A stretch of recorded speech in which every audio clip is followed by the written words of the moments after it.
Dvi dienas Kėdainiuose vyko 5. Lenkų kultūros festivalis. Buvo atidaromos parodos, pristatomos knygos, vyko koncertai. Jau 5 metus Kėdainiuose vyksta Lenkų kultūros festivalis Znat Įsi. Jį inicijavo ir kasmet organizuoja Kėdainių Lenkų draugijos, vienijančios apie 100 žmonių. Pirmininkė Irena Duchovska.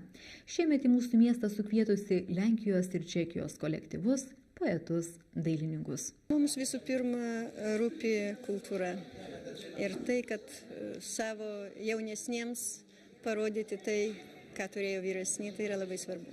Atvyko pas mus iš Varšuvos orkestras, pučiamojo orkestras Karčev. Toliau atvyko iš Liubartovo ansamblis Liubartoviaci, iš Bransko Skovronki, iš Čekų Vsetino iš Čekijos Malaja Senka ir Vengoževo ansamblis Ojčizna. Šiemet yra tik vienas ansamblis iš tų, kurie pastoviai atvažiuoja, visi kiti nauji.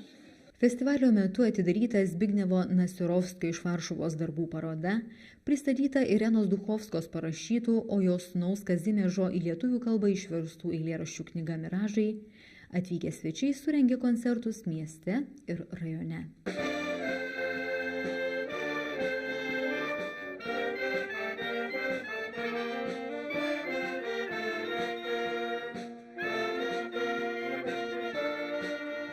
Penktajame Lenkų kultūros festivalyje apsilankė apie 250 svetur gyvenančių Lenkų.